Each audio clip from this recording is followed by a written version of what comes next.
Let's head out to South Carolina. We're going to talk some Gamecock recruiting because it was an absolute magical night as the Gamecocks dominated in a Texas A&M 44-20. And there's some recruiting buzz right now over a couple big flips, two major flips actually. Defensive lineman Kevin Wynn and edge Jared Smith. Now Wynn committed to the Seminoles, Jared Smith to Auburn. Neither team really having a great season. So could they be South Carolina's for the taking? What are you hearing?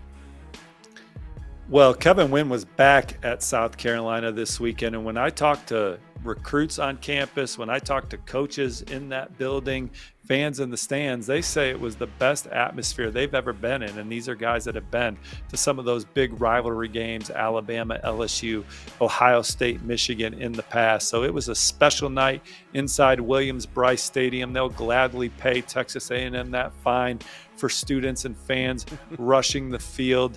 It was shaking in the stands, and South Carolina, in pursuit of their third straight top 20 recruiting class, sitting at number 21 right now. A lot of blue chippers out there. Kevin Wynn, look, he visited USC last month. There was a lot of buzz. He was starting to trend towards the Trojans. I think the Gamecocks, at the very least, continue to give him a lot to think about in their pursuit of flipping him from the Seminoles. Georgia, another program that's been trying to be involved in that one. Jared Smith was not at the game. He was at the Auburn game. Tigers came up short against Vanderbilt, but I know Jared Smith was tuned in to South Carolina's dominant victory over Texas A&M. They outscored the Aggies 24-0 in the second half for a 44-20 victory over the previously undefeated SEC program. And Jared Smith has been to one South Carolina game this year. He's going to be back for the Missouri game. And I thought for a lot of his recruitment, the Gamecocks were the team to beat. But Auburn was able to grab some momentum at the end of summer, get him in the fold. And he's been to a lot of Auburn games this fall. But the relationship with Sterling Lucas is strong. He's great friends with South Carolina's true freshman, dynamic pass rusher, Dylan Stewart. The opportunity to play with Dylan Stewart for 2 years, I think, is very enticing. This program is very exciting right now at South Carolina.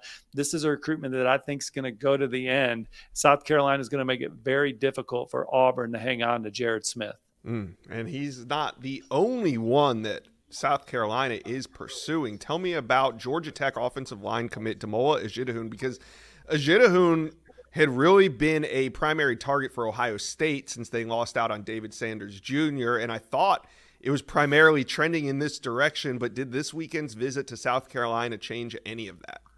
Hey, Inside Scoop fans, if you're going to be out at the LSU and Alabama game this weekend, whether you're cheering on the Tigers or the Tide on November 9th, plan for a pit stop at the Whataburger food truck during your tailgate. Get ready to watch your team by securing an easy W first with a hot, fresh Whataburger, that is. And no matter who comes out on top, when you take your team to Whataburger, you'll feel like a winner by getting your food made fresh, your way, hot every time, 24/7. That's Whataburger. See you at the game and see you at Whataburger. Well, he's been to 3 games at South Carolina this fall. He's going to be back for the Missouri game, so that's 4 games, Josh. I think South Carolina is the team to beat. He's currently committed to Georgia Tech. Yeah. He had a great official visit to Ohio State last weekend. That was a needle mover. But if you're asking me right now what recruiting class Damola is going to be in come signing day, I like the Gamecocks. And I like where South Carolina stands with a few others. You got Josh Smith, in-state linebacker from Dutch Fork. He's going to announce his commitment on Tuesday. He was one of the first recruits I talked to after the game on Saturday, logged an on-3 RPM in favor of South Carolina after talking to him. He had a fabulous time. Donovan Murph is a 4-star receiver from in-state. The Gamecocks have one of the best receiver classes in the country. They want to land playmakers around this talented young quarterback, Lenoris Sellers.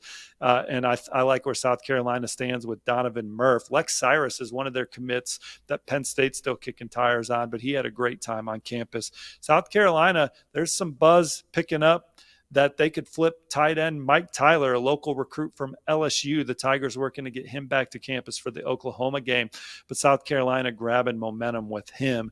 Damola Ejidahun is not the only offensive lineman committed elsewhere they had on campus. They had Jimmy Bryson and Kevin P. All 3 are committed to Georgia Tech, as a matter of fact. This was Jimmy Bryson's second game visit, official visit on campus. They got a shot to get that one done, and Kevin P is also coming back for the Missouri game. So many 2026s they did a great job with. I still love my on-3 RPM for Darius Gray, the number 4 interior offensive lineman and number 25 player overall. And then South Carolina, 2 more 2025, Josh, before we wrap this up. Xavier Hardy's a JUCO defensive lineman, coveted by most of the programs in the SEC. He's committed to Mississippi State. He was on campus, South Carolina, doing good things there. And Kevin Wynn's teammate out of Greensboro, Greene County, Stephen Miller, a safety, committed to USC. South Carolina is hitting the gas on that recruitment. He had a great visit. Right now, it looks like he's still a lean to USC, but the Gamecocks have another month to keep pushing there to try and get him in the fold. They love his length and versatility in the secondary. So South Carolina, maybe a top 15 class here. Could they flirt with the top 10? They are in the mix for a lot of blue chippers and elite players down the stretch, many of them inside Williams-Brice Stadium on Saturday night for what is one of the unique atmospheres in college football. And that is what a 44-20 win over a top 10 team will do. You guys heard it. Steve had a ton of intel there on South Carolina. So South Carolina fans, talk to us in the comment section below. How do you feel about some of these flips, whether it be Demola Jidahoon, Kevin Wynn, Jared Smith? Talk to us. Comment section below.